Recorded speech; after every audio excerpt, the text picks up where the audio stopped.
Well, a very good evening on the 25th day of May, 23. After I had my dinner, I decided there was no point going back out to the garden again.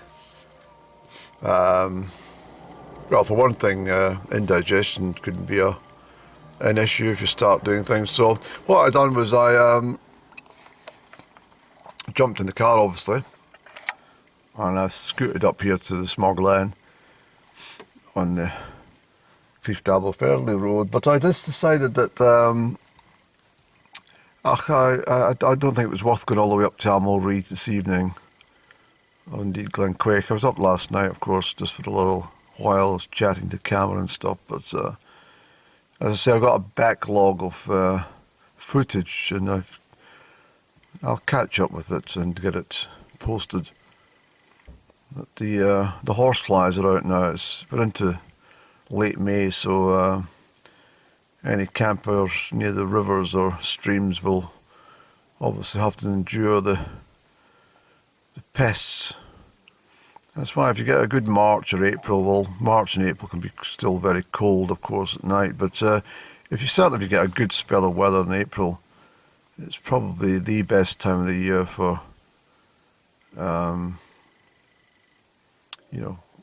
walking and perhaps camping in early May as well.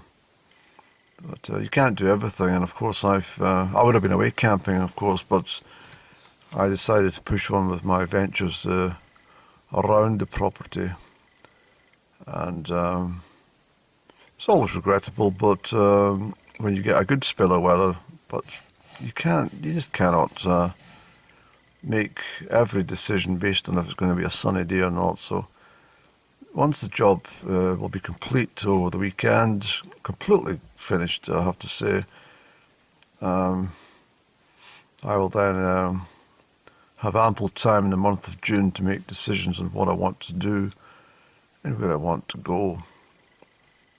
There's a few, there's campers along there, and I saw some dude up at, I think it was in Loch Ernside, I'm sure it was, but they'd been arrested for camping. I think it's absolutely ridiculous that you should be prosecuted for camping. I mean, if you're a dirty camper, fair enough. I've no time for low vibrationals who build fires and leave evidence of the fires, or indeed if they leave litter, particularly even by the side of the road, because it's not fair on the council employees to have to pick up bin bags and stuff that have just been dumped. But it's better than just being strewn across the countryside, which I see more and more often. But I'm not here to moan. I'm just here for a little relaxation. And do you see what I mean about how the mountains turn so green at this time of year and stay that way until about August? Well, in August they're offset by the purples of the heather. I've got to remind people that in Scotland we have a very, very short season for everything. And already in August, I hate to sound very pessimistic here, but those, my camera is still moving forward. I do apologise, I was chatting. But what I was trying to say, that the distant trees on the rock faces there, the birch, I mean, even by August, they start to discolour. They take on the start of the autumn coat as early as August, September, So, I mean, I have obviously been up, done more on several occasions in different conditions and stuff, and I thoroughly enjoy being up top, but I don't find any interest really at this time of year on the mountains. I just find them rather bland. I'm sorry to say that about the mountains.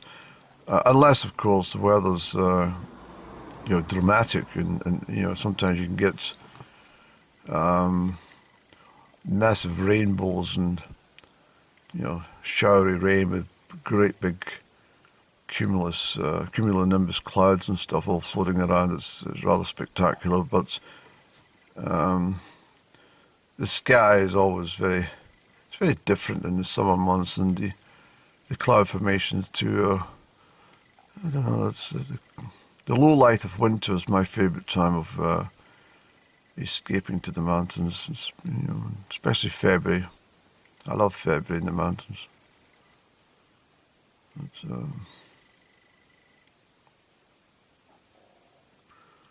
I've promised myself a lot over the last 12 months and what I was going to be doing, and I say already, I've achieved a heck of a lot. I've achieved a tremendous amount over the last 12 months, even though I wasn't emotionally stable because of betrayals and deceit and stuff like that. But I mean, that said and done, I don't let anybody really forge a pathway for me in life just because of what they've done. I would never give up on my ideals or my particular hobbies and interests or anything actually. Right, I was thinking as I came along the road there, I was going to pull in at one of the lay-bys and just show you exactly where that, she wasn't even in the lay-by, that woman I met in Almond back in September the 12th last year in the evening. And although I haven't spoken much about her recently, I very, very much think that she was really from the other side. She definitely wasn't. I mean, just everything that happened that evening. But I'm going to make inquiries because I'm going to try. I don't know if this Caledonian bicycle race is on this weekend. I'm not sure. I don't follow any media or newspapers much at all now. So I really just rely on a 2-minute glance onto some websites to see if there's anything happening. But I think it's about this time of year. I'm sure it is. I'll check it out, and if there's no bicycle races in Highland Perthshire, I think I'll make tracks to visit Killochranach Church, Scotland, for a different Sunday venue this weekend, or perhaps the weekend after. We'll see how things are. And I want to try and visit as many of these churches as possible.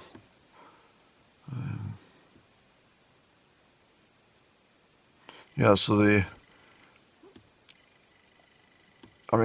just that extraordinary night, that mustard-coloured motor car that she was driving, that vintage kind of car, and the fact that she'd stopped at such a weird place and on several occasions and then just appeared.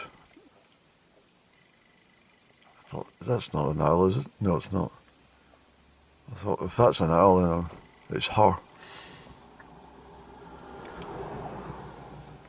But anyway, I will maybe say to the minister, I might say, do you know a person, and give her name? And he says, oh yes, I do. Well, no, I've never heard of her.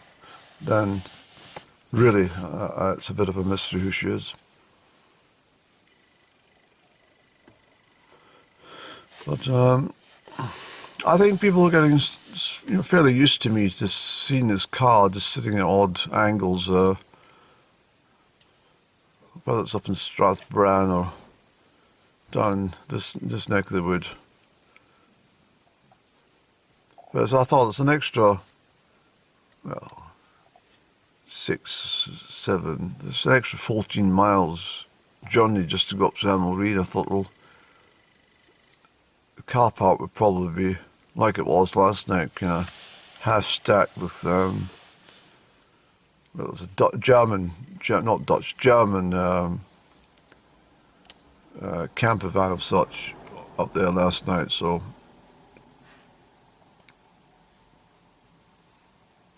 I recognised that girl from yesterday. Actually, I'm sure it was that same van. Was it Andrew?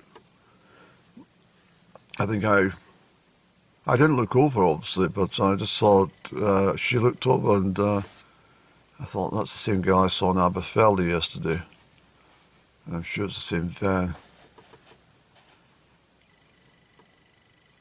Yeah, she probably recognised me, actually. She probably thought, there's that chap from yesterday. I saw him standing having a cigarette outside this car. That's strange, eh? But I'm thinking back over the last few months, and as I said, I've been very busy. Is this exciting or not? No, I don't think it is. I'll maybe shift up a gear then, Andy, and just say to my viewers that I don't know how people pass the time. Obviously, a lot of people would sit and gaze at the square box in the corner. Sometimes it hangs from the side of the wall like a picture nowadays. You know, they weren't happy having it on some piece of furniture. They then decided to hang it on the wall, and then they got bigger and bigger on these flat screen televisions, and some of them take up half the fucking wall space. And if you stand outside, and especially in the winter evenings, and you're having a cigarette on your own doorstep, you can see the flickering and lights all flashing from someone's television or at any house across the streetway, you know. And I think to myself, well, I mean, it's like sitting next to a strobe light for several hours. No wonder when you go to your bed, you're fucking half mad. But my own particular hobby, I was thinking about this, to amuse myself, at least over the last few months, not so much now, but certainly back in the early part of the spring, was I liked phoning the local council, who have got the worst automated voice system of any company.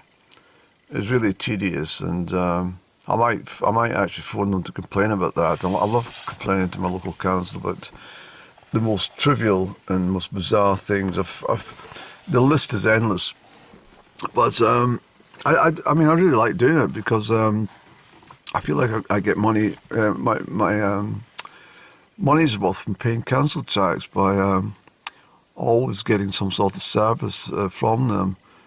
So I always make inquiries. They know. Every time they hear my voice, they go, "Oh, for fuck's sake, not him." At least if I announce my name, you can actually hear the change in the tone and how they answer. Obviously, working on telephones 8 hours or 10 hours a day for a dozen years or more, you get very used to the way people speak, and you build up a kind of experience of dropping tones and raised tones, and you can even tell a liar, blatant liar, by the way they speak on the telephone as well.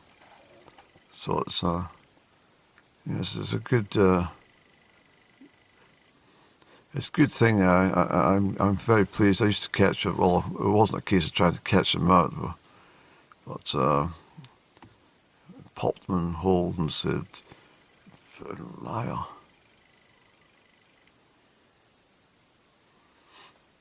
But yeah, so my most recent one was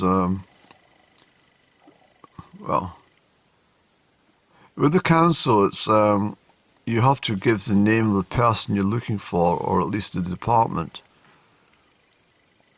So using the, was it Matt Damon from, was it the Bourne Identity or something like that? One of the Bourne movies at least, and I always ask for Pamela Landy, and the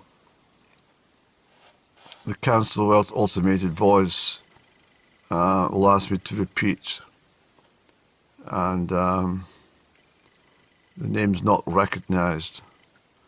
So I just say, Pamela Landy, please. Or Pamela Landy, Bitte. And I do it exactly as the fictional character of Jason Bourne would say when he called the offices of the CIA. I mean, it was meant to be a kind of true to life movie, that as best it could, but I think the fact that they put in a female for the chief officer for the CIA, I think that was a big mistake by the production crew. I think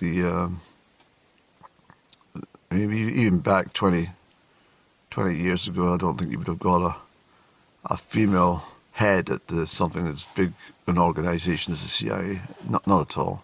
No way. And just trying to remember, what was her name again? Well, obviously Pamela Landy was a fictional name, but was it Joan Ellen or something? I can't remember. I think I just thought she was a poor choice by the what do you call it? The casting people.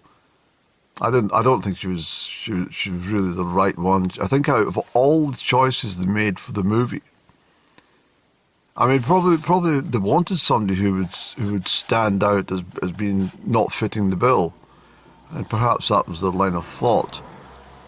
But I thought that whatever that first movie was, that the girl in the bank who was all nonsense in the head, the French girl, with her little red mini, and then she got shots for sitting in the wrong seat when Goa, when they switched over to drive the motor. But I thought she was well casted in it, and I thought that most of the crew, including Brian Cox, I thought he'd done a particularly good job.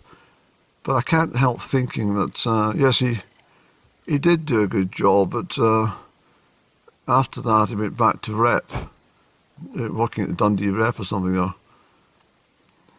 at least something like that, because I mean, unless you lived in Dundee or in that circle, you wouldn't have known who Brian Cox was. But most people know who he is now, which is fair enough, and it kind of proves a point that it doesn't. You don't have to be famous in your 20s and 30s to be famous. You can still be famous even when you get to 70 or something. Yeah. So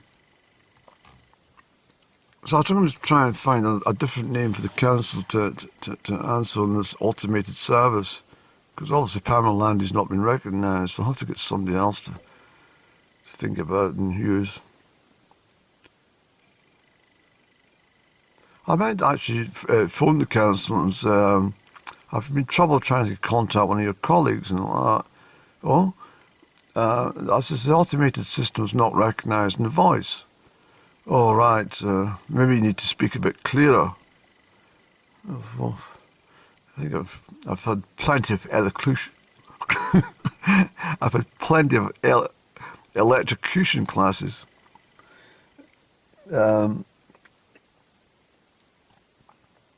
In fact, I'd like to actually phone up for elocution classes number, try and get them listed somewhere, and just I'm sorry, elocution, please. I can't hear a word you're saying. I'm going to book some elocution classes, please. Or you want to book some elocution classes? All right, okay. But I might say to any of the council employee, yeah, I've trouble trying to locate your colleague, and Okay, what name is it you're looking for? I said Pamela Landy, Pamela Landy Bitte. And they'll search the list and go like that. And then I'll hang up the phone.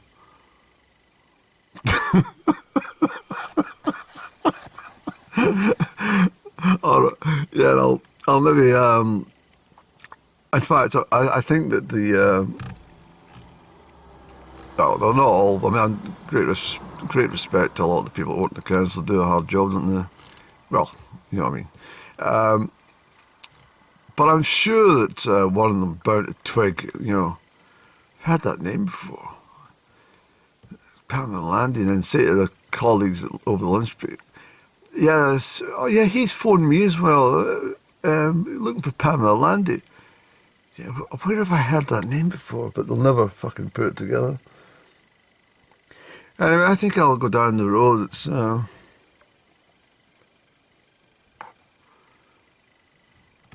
20:45. That's where I sit when I'm here on top. I'll show you. Don't make this vlog too long, Andrew. You're mucking around and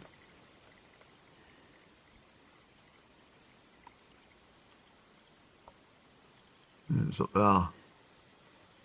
That's where I sit. Even that is not scaled properly. It's massive up there.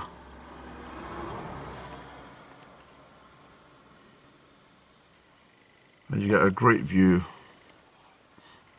I thoroughly enjoy it up there.